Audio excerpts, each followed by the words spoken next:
سلام تماشابینان گرامی، خلاصه خبرهای مهم 15 مای تاجیکستان و منطقه را از پایگاه خبری بامداد برایتان پیشکش میکنیم.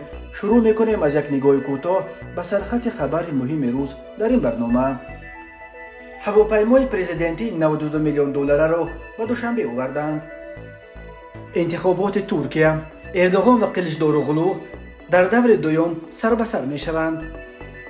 یک جوانزن تاجیک در روسیه برای کشتن طفل نوزادش محکوم شد.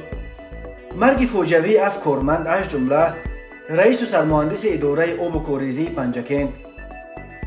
سقوط دو چرخبال و دو هواپیمای جنگی روسیه در ولایت بریانسک. تاجیکستان همسر ابو داوود را به روسیه سپرده است. و اکنون تفصیلات خبرها. هواپیمای سابق پرزیدنت مکزیک تمغه بوینگ 787 که ماه پیش از جانب تاجیکستان و به احتمال غالب برای پرزیدنت این کشور امامعلی رحمان با نرخ 92 میلیون دلار خریده شد، نیمه دوم روز 14 مای سال 2023 از فرودگاه شهر سن برناردینوی ایالات اریزونا امریکا به پرواز خسته صبح 15 مای به دوشنبه رسید. بوب آلن، یک مسئول شرکت نماتیک اویشن گروپ، روز 14 مای با نشر چند عکس از فرودگاه سان برناردینو خبر داد که هواپیما برای پرواز آماده کرده شده است. این هواپیما به تاجیکستان فروخته شدنش در فرودگاه سان برناردینو قرار داشت و در این مدت شرکت نماتیک اویشن گروپ که به سنجش آزمایش، نگاه بین و رنگ و بار هواپیما مشغول است، آن را از نو رنگ و بار کرده به هواپیما رمز و نشان دولتی تاجیکستان را چسباندند. رمز و نشان دولتی در هواپیما بیانگر آن است که آن را پرزیدنت تاجیکستان امامعلی رحمان استفاده خواهد کرد. امامعلی رحمان که 70 سال دارد و از پایان سال 1992 اینک بیش از 30 سال باز بر تاجیکستان رهبری میکند. تا کنون سفرهای خود را توسط هواپیمای مخصوص شرکت سامان ایر انجام میداد. رادیوی آزادی با تکیه به معلومات پایگاه فلایت رادار که پروازها در سراسر دنیا را لحظه به لحظه پیگیری میکند خبر داد که هواپیما با رمز AU001 از سان برناردینو به پرواز آغاز کرده ساعت 7:36 دقیقه صبح 15 مای در فرودگاه بین المللی دوشنبه نشسته است. آسیا پلوس نیز با نشر عکس‌ها از فرودگاه دوشنبه خبر داد که هواپیمای پرزیدنتی که در عوض قریب 92 میلیون دلار از مکزیک خریدند صبح 15 مای به پایتخت تاجیکستان رسید. خبرگزاری علاوه کرده است که تا کنون مقامات تاجیکستان خبر خریداری هواپیمای پرزیدنتی مکزیک را یگان نو شرح ندادند. خرید هواپیمای پرزیدنتی از مکزیک با قیمت 92 میلیون دلار در تاجیکستان موجب واکنش‌های گوناگون را برانگیخته است، در حالی که طرفداران حکومت خرید چنین هواپیمای گرانبها را باز یک نشانه رشد پیشرفت کشور و برای بالا بردن ایمیج تاجیکستان به خصوص حکومتش مهم می‌شمارند. منتقدان میگفتند که کشور فقیر به مثل تاجیکستان که 92 میلیون دلار را میتوانست برای کارهای مهمتری به مثل بنیاد کارخانه نو و تأمین مردمش با جای کار خرج کند. از جمله به این نقطه اشاره میشد که مکزیک با وجود آن که یکی از اقتصادهای بزرگ دنیاست و مجموع محصولات داخلیش سالانه قریب 1.3 تریلیون دلار را تشکیل می‌دهد، از استفاده چنین هواپیمای گرانبها دست کشیده با پول آن می‌خواهد در دو ولایت فقیر گریرو و اوخاکا بیمارستان‌های زمانوی بسازد. ولی تاجیکستان با آنکه حجم اقتصادش سالانه همگی نزدیک 9 میلیارد دلار است، یعنی 150 مرتبه ضعیفتر از مکزیک است، با 92 میلیون دلار برای پرزیدنتش هواپیما می‌خرد. مقامات تاجیکستان تا حال خبر به 92 میلیون دلار خریدن هواپیمای پرزیدنت مکزیک را شرح ندادند، ولی باور می‌رود که این هواپیما را مخصوص برای انجام سفرهای پرزیدنت تاجیکستان امامعلی رحمان خریداری کردند. به احتمال غالب انتخابات پرزیدنتی ترکیه که روز 14 مای سال 2023 دایر شد به دور دوم میکشد. با اینکه همگی نیم فایز آوازها ناشمرده باقی مانده است، تا حال هیچ کدام از نامزدها بیش از 50% آوازها را به دست نیاورده است. پرزیدنت کنونی ترکیه رجب طیب اردوغان در انتخابات نسبت به رقیب اساسیش کمال قلیچداروغلو پیشرفت است، ولی باز هم نتوانست بیش از نصف آوازها را به دست آورده کار و الکی در دور یکم به فایده خود حل کند. اگر وضع به همین صورت باقی بماند، روز 28 مای دور دوم انتخابات دایر می شود و اردوغان با قلیچداروغلو برای دریافت مقام پرزیدنتی وارد رقابت شدید خواهند شد. انتخابات کنونی پرزیدنت ترکیه از آن لحاظ اهمیت دارد که مخالفین حکومت اردوغان بعد 20 سال حکمرانی او بار اول شانس پیروزی بر او را به دست آوردند. مخالفین تا کنون پراکنده ترکیه در ماه اخیر توانستند نیروهای خود را برای جدن به چالش کشیدن حکمرانی اردوغان که به خصوص بعد کوشش ناکام تبادلات سال 2016 توانست رژیم خود را خیلی مستحکم کند متحد بسازند. با این وجود نتیجه های رسمی شمارش 99.38% آوازها بیانگر آن است که اردوغان بازم در جای اول است. او 49.42% آوازها را به دست آورده است. رقیب اساسی او از ائتلاف 6 حزب مخالفین با نام پیمان ملی کامل قلیچداروغلو 44.95% و سینان اوغان 5.2% گرفتند. نامزد چهارم محرم اینجی نامزدیش را چند روز پیش پس گرفت ولی نامش در ورقهای آوازی باقی مانده بود و بازم 0.43% انتخاب کنندگان رای خود را به اینجی دادند. نتیجه های نهایی انتخابات ترکیه روز 19 مای نشر می شوند ولی تحلیلگران از آن نتیجه های این آوازدهی را بیانگری به قطب‌های گوناگون جدا شدن جامعه ترکیه می دانند. هر دو نامزد اساسی الکی درباره نتیجه های مقدماتی انتخابات اظهار نظر کردند. اردوغان که از بالکن قرارگاه حزب حاکم عدالت و رشد خطاب به طرفداران خود سخنرانی میکرد گفت اگر کار به دور دوم بکشد او پروای این را ندارد. هرچند نتیجه های نهایی هنوز در دست نیست ولی من میتوانم با اطمینان بگویم که ما یقینا پیشرفتیم. اظهار داشت پرزیدنت کنونی ترکیه. رقیب او کمال قلیچداروغلو گفت به پیروزیش در دور دوم مطمئن است. اگر دور دوم اعلان شود ما حتما غلبه میکنیم. از مسئول اصلاحات در جامعه بالاتر از 50% است.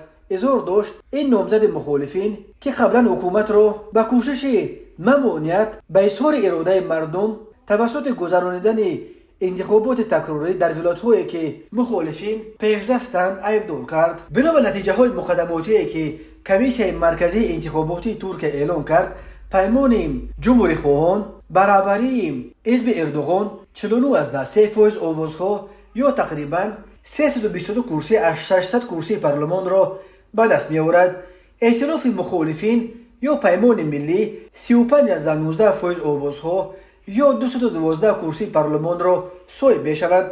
از این 168 کرسیش را نامزدها از حزب خلقی و جمهوری خواه قلیچداروغلو به خود اختصاص میدهند. دوره یکم انتخابات نشان داد که مخالفان بیشتر در شهرهای بزرگ چون استانبول، انکره و ازمیر پیشدست بودند و طرفداران اردوغان در مضافات. از بس که فرق آوازها بین اردوغان و قلیچداروغلو خیلی ناچیز است، دور دوم به باوری ناظران امور نقش حل کننده را 5% طرفداران نامزدی سیوم آذرتبار سینان اوغان بازی خواهند کرد که آیا آواز خود را به کدام از این دو نامزد باقی مانده خواهند داد. روز 13 مای سال 2023 ارتش روسیه در حریم هوایی خود در حدود ولایت بریانسک یک باره دو چرخبال و دو هواپیمای جنگیش را یکجا با 9 خلبان از دست داد.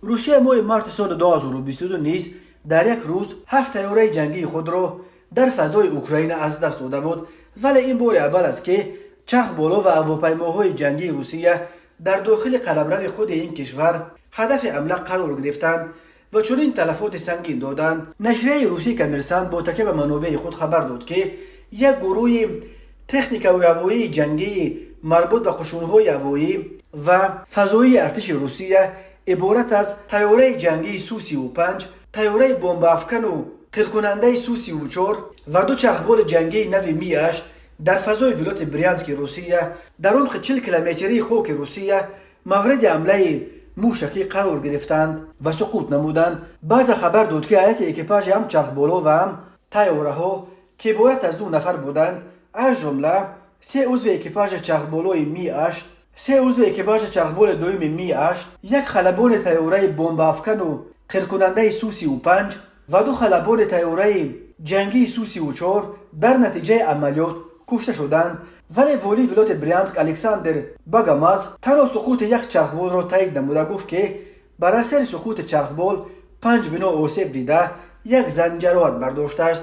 در همین حال خبرگزاری دولتی تاس از نام کمیته حالتهای فوق‌العاده روسیه نوشت که یک هواپیمای جنگی سو-34 در نزدیکی مرز با اوکراین سقوط نمود.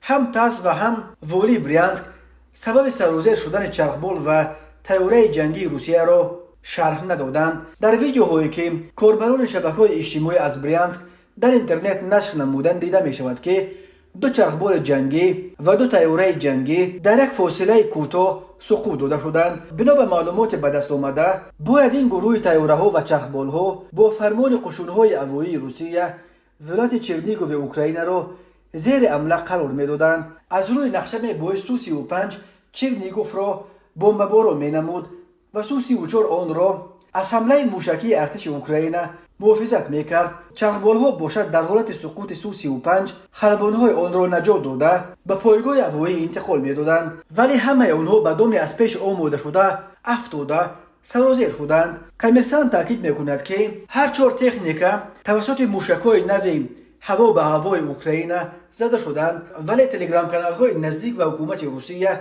سبب سقوط چرخبال و طیاره‌ها را نقص تکنیکی گفتند. زیاد کانال‌ها باشند کشورهای غرب را عیبدار نمودند که چرخبال هواپیماهای جنگی روسیه توسط موشک‌های غربی نوی هوا به هوا مورد حمله قرار گرفتند. از این لحاظ به عقیده آنها باید روسیه لندن و پاریس را بمباران کند.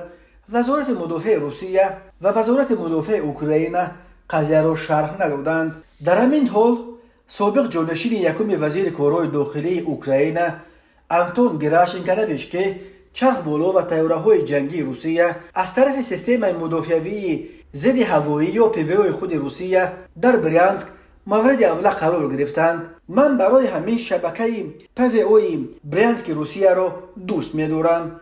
کنایه زده است گراشنکو. روسیه ماه مارس سال 2022 نیز در یک روز 7 طیاره جنگی خود را در فضای اوکراین از دست داده بود، ولی این بار اول است که چرخبال‌ها و هواپیماهای جنگی روسیه در داخل قلمرو خود این کشور هدف حمله قرار گرفتند و چنین تلفات سنگین دادند. دیوید شارپ کارشناس نظامی به شبکه تلویزیونی دوش گفته است که این یک روز سیاه در تاریخ قشون‌های هوایی روسیه باقی خواهد ماند، زیرا از دست دادن 2 چرخبال و 2 طیاره جنگی از اول جنگ روسیه با اوکراین رخ نداده بود. همچنین از دست دادن 9 خلبان نظامی از ارزش این چرخبال‌ها و طیاره‌ها هم گرانتر می‌ایستد. دادگاه نهایی چکال و شهر یکاترینبورگ روسیه روز 12 ماه سال 2023 یک جوانزن 20 ساله از تاجیکستان را در کشتن طفل نوزادش گناهکار شناخته او را به 2 سال محدودیت آزادی محکوم کرد. این زن در جریان مرافعه که پشت درهای بسته دایر شد به گناه خود اعتراف و از کار کرده‌اش اظهار پشیمانی کرده است. اوگنی گاریلیخ سخنگوی پلیس ولایت سوردلوفسک در شرح این پرونده گفت ماه فوریه سال 2023 وقتی که این زن در ماه نهم بارداری قرار داشت او را به سبب سر شدن درد تولد به بیمارستان آوردند. در بیمارستان او برای به حاجتخانه رفتن اجازت پرسیده است. این زن طفلش را در حاجتخانه به دنیا آورده او را با یک شیوه بهرمانه در سلیو بچاک بالای اونیتاز حاجتخانه غرق کرده کشته است. بعد چند طبیبان به حاجتخانه در آمده در روی فرش ایز خون را دیدند و از درون بچاک جسد کودک را پیدا کرده به پلیس خبر دادند. نسبت به این زن بر اساس ماده 106 کودکس جنایتی روسیه با اتهام کشتار طفل نوزاد از سوی مادرش پرونده جنایتی گشوده بودند، ولی دادگاه در نهایت به او جزای سبک داد. الکساندر شولگا یاور ارشد سردار ریاست تفتیشات ولایت سوردلوفسک گفت با حکم دادگاه این زن به 2 سال محدودیت آزادی محکوم گردید. سبب چنین حکم سبک گرفتن این جوانزن شرح داده نشده است. ماده 106 کودکس جنایتی روسیه برای کشتار طفل نوزاد از سوی مادرش همچون جزا محدود کردن از آزادی به مدت از 4 تا 5 سال زندان را پیش بینی می‌کند. درباره سبب کودکش را کشتن این جوانزن نیز معلومات دقیقی در دست نیست. برخی رسانه‌های روسی اشاره کردند که این زن هنگام در تاجیکستان بودن شوهرش حامله‌دار شده است و به همین سبب طفل نوزادش را به چنین شیوه بهرمانه کشته است. خود جوانزن محکوم شده و نزدیکانش برای شرح قضیه دسترس نیستند. حالتهای طفلان نوزاد خود را کشتن زنان تاجیک در روسیه انگشت شمار است. ولی هر سال چندین زن تاجیک در روسیه بعد تولد از فرزندان خود دست میکشند. سفارت تاجیکستان در سال درباره از یتیمخانه‌های روسیه جمع آوردن و به تاجیکستان بردن دهها طفل تاجیک خبر میدهد.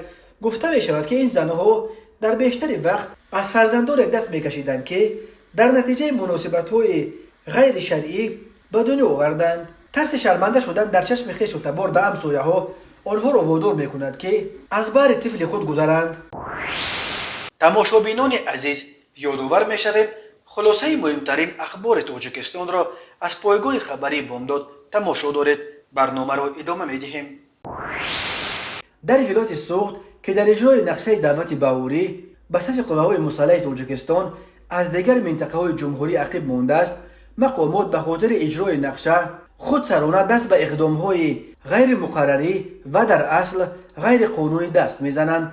از جمله روز 14 مای سال 2023 پیوندان ساکنان دهه کشتوده جماعت دهات یاری شهر پنجکند عمرقلو و سنم به پایگاه خبری بامداد خبر داد که کارمندان جماعت یاری و کمیساریات حربی شهر پنجکند این زن مادر 5 فرزند از جمله یک کودک شیرمک را غیر قانونی رفته از خانه‌اش مجبوراً به جماعت آورده به حبس گرفتند. سنم عمرقلو و اینک دو شبانه روز باز در بنای جماعت در حبس قرار داشته است. او توسط تلفن به اهل خانواده‌اش خبر داده است که نمایندگان کمیساریات حربی شهر پنجکند و کارمندان جماعت یاری به او گفتند یا پسرت را از مهاجرت مهنتی از روسیه به تاجیکستان برگردان یا 24000 سومانی مبلغ را میاریم. معلوم نیست که منظور از 24000 سومانی طلب پاره است یا پول خدمت الترناتیوی. سال 2021 در تاجیکستان قانونی قبول شد که بر اساس آن شهروندان میتوانند با پرداخت مبلغ برابر 420 نشان دهنده برای سوپو یعنی 28000 سومانی در سال جاری میتوانند خدمت حربی را به صورت اکسپرس در مدت 1 ماه ادا کنند و قانونا صاحب بلیط حربی شوند. مقامات جماعت یاری و کمیساریات حربی پنجکند تا حال به خبر حبس خودسرانه مادر یک دعوت شونده از دهه کشتوده واکنش نکردند. از این پیش خبر آمده بود که مقامات اصفهان روز 9 مای در دهه نیمن جماعت سرخ مسجد 5 وقته به نام عمر عادل را برای نمازگزاران بسته شرط گذاشتند که مسجد را تنها بعد به کمیساریات حربی حاضر شدن همه جوانان از این دهه به خدمت حربی دعوت شده دوباره باز میکنند. رافی جان رؤوفوف رئیس دهه نیمن روز 13 مای در صحبت با رادیو آزادی بسته شدن در مسجد را تصدیق کرد و گفت روز 12 مای در نماز جمعه روحانیان از مردم دعوت کردند تا که فرزندانش را به ارتش روان کنند. به والدان گفتم بگذار فرزندانتان که در روسیه هستند بیایند و به خدمت روند و شما آزادانه نمازهایتان را خوانید. امروز امام خطیب ها به نزد مقامات برای یک جلسه دعوت کرده شدند، گفته است رافی جان رؤوفوف. در تاجیکستان از 1 اپریل موسم بهاری دعوت به صف قوه‌های مسلح ادامه دارد. این معرکه تا 31 مای دوام می‌کند. وزارت مدافع تاجیکستان خبر داد که طی 40 روز گذشته از آغاز موسم بهاری دعوت به صف قوه‌های مسلح جمهوری نقشه دعوت در سراسر کشور الکی به اندازه 76% اجرا شده است.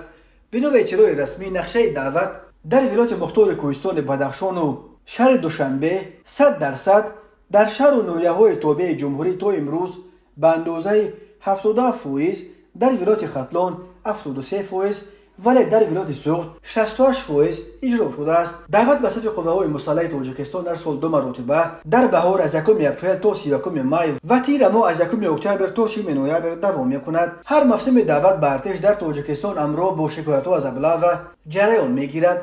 ابله یک شیوه است اصلا غیر قانونی است که کارمندان کمیساریات‌های حربی و مقامات محلی جوانان سن و سال دعوتی را در کوچه بازارها دستگیر کرده به خدمت می‌فرستند. در بسیار موارد خویش و دبار جوانان ابله شده تنها بعد چند روز خبر می‌یابند که نزدیکان گم شدهشان را به ارتش بردند. در جامعه چنین شیوه مجبوراً به صف ارتش بردن جوانان را محکوم می‌کنند و می‌گویند مقامات حربی باید شرایط را در ارتش خوبتر کنند تا که والدان با دل پر فرزندانشان را به خدمت روان کنند و جوانان نیز از خدمت حربی نگریزند. تاجیکستان همسر اسیتینی تبلیغگر تاجیک داعش را به روسیه سپرده است. مدینه بند در این که همسر پرویز سید رحمانوف که در صف داعش به نام ابو داوود شناخته میشد، تیرماه سال گذشته امرو با شوهر و کودکانش از ترکیه به تاجیکستان استرداد شده بود. پرویز سید رحمانوف را آخر سال گذشته دادگاه شهر دوشنبه با اتهام دست داشتن در حمله‌های تروریستی به 21 سال زندان محکوم کرد. مقامات استرداد همسر او به روسیه را رسما تصدیق نکردند، ولی اکسانا جیلی و مادر مدینه بندرینکا روز 13 مای سال 2023 در صحبت با رادیو آزادی گفت که با دخترش 3 هفته پیش در بازداشتگاه در اسیتیای شمالی صحبت کرد. نسبت به دخترم برای همکاری با داعش و پیوستن به این سازمان تروریستی پرونده جنایتی گشودند. دختر مرا با فریب برده بودند. من ادوکات گرفتم و حالا کوشش دارم که بیگناهی دخترم را اثبات کنم، گفت او. مدینه بندرینکا را امرو با 4 کودکش به تاجیکستان استرداد کرده بودند. اکسانا جیلی و میگوید میخواهم که 3 نبیرم را هم به من دهند. مکان نگهداری کودکان مدینه بندرینکا در تاجیکستان معلوم نیست. این زن نقل کرد که دخترش سال 2013 پس از طلاق از شوهرش با پرویز سید رحمانوف در روسیه شناخته شده ازدواج کرد. او گفت پس از 3 سال به داعش پیوستن ابو داوود دخترش را با رای فریب در سال 2017 به سوریه برده است. بعدا سال 2018 ابو داوود را با همسر و کودکانش نیروهای ترکی هنگام فرار بازداشت کردند. تاجیکستان سال 2019 4 بار برای استرداد پرویز سید رحمانوف به ترکیه درخواست داده بود، ولی تنها سال گذشته مقامات ترکی او را به مقامات تاجیکستان تسلیم کردند. مقامات تاجیکستان ابو داوود را از تبلیغگران داعش می‌دانستند که به اصطلاح آنها 10 جوان را به جنگ سوریه و عراق برده است. ابو داوود در چندین عمل تروریستی در تاجیکستان و روسیه و شویتزر گمانبر است. اینترپول و پلیس بین المللی نیز با درخواست روسیه او را میگفت. به اطلاع رسمی در سال 2013-2015 از تاجیکستان تقریبا 2000 نفر به سوریه و عراق رفته به صف گروه‌های تندرو تروریستی به مثل داعش پیوستند. بخشی از آنها کشته و بینام و نشان و قسم دیگر دستگیر شدند. یک گروه خردی آنها به تاجیکستان برگشتند و یا عفو گردیدند و یا زندانی شدند. شام 13 مای سال 2023 در شهر پنجکند در یک حادثه ناخوش 7 کارمند اداره آب و کاریز یا ودکانال به هلاکت رسیده. یک ساکن محلی در حالت وزنین در بیمارستان بستری کرده شده است. به گفته منابع پایگاه خبری بامداد در بین هلاک شدگان سردار و سرمهندس کارخانه آب و کاریز پنجکند نیز است. رئیس اداره ودکانال پنجکند اسلامزاده بهرام حسن سال تولدش 1996 از نویه دنقره بوده است و جنازه او را برای دفن به زادگاهش فرستادند. بنا به اطلاع دریافتی حادثه شام شنبه 13 مای در کوچه 50 سالگی تاجیکستان رخ داده است. کارمندان اداره آب و کاریز در اینجا همراه با یک ساکن این کوچه لوله خط کانالیزاسیا را ترمیم می‌کردند. هنگام انجام کارهای ترمیمی همه آنها بر اثر نفس کشیدن گازهای زهرآلود پرتو از هوش رفتند. ساکنان از این خبر یافته همه این 8 نفر را به بیمارخانه بردند، ولی متاسفانه 7 نفر آنها الکی جان داده بودند. جنازه‌های همه 7 قربانی این حادثه را به نزدیکانشان سپردند. یک ساکن کوچه 50 سالگی تاجیکستان که یگانه نفر زنده مانده در این حادثه است در حالت وزنین در شعبه رانیماسیای بیمارستان شهر پنجکند قرار داشته است. مقامات میگویند تحقیق این حادثه ادامه دارد. تفسیرات دیگر این حادثه فاجعه بار در پنجکند هنوز دسترس نیست. در همین حال در اینترنت رویخط 9 نفر نشر شده است که گفته می شود قربانیان حادثه شام 13 مای در پنجکند می باشند. بنا به خبرها 5 نفر از هلاک شدگان را صبح 14 مای در آرامگاه تگ کمر شهر پنجکند به خاک سپردند.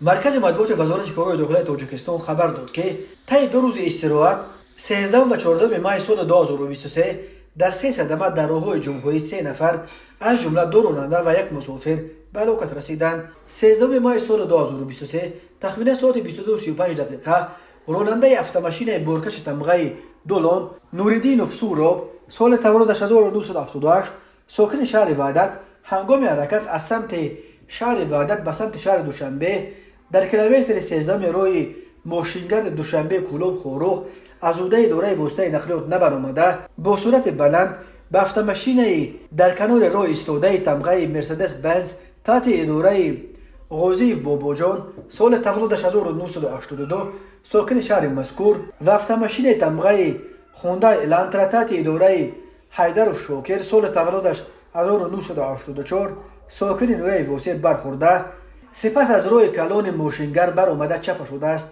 در نتیجه راننده автомашین تمغه مرسدس بنز غوزیف در جای حادثه به هلاکت رسیده است. 13 ماه سال 2023 تخمین ساعت 19:30 راننده автомашین تمغه ماز 63 اوشلوف اهران جان سال تولدش 1997 ساکن شهر استرافشان هنگام حرکت در شورای دوشنبه چنوق در حدود دویه عینی از عهده دوره واسطه نقلیات نبرآمده به قسمت رو به سنگپاره های کنار رو برخورده است. در نتیجه مسافر автомашین مذکور اوچلوف دلشاد سال تولدش 2004 ساکن شهر استرافشان جراحت وزنی جسمانی برداشته در بیمارخانه به هلاکت رسیده است. 14 ماه سال 2023 تخمین ساعت 13:30 راننده موتورسیکل بورکش تمغه خوندای قادرов سفرعلی سال تولدش 1989 ساکن نویه همدانی هنگام حرکت از سمت جماعت دیوت مینت آباد به سمت جماعت دیوت دشت گلها از عهده دوره واسطه نقلیات نبرآمده موتورسیکلش را به کنار راست رو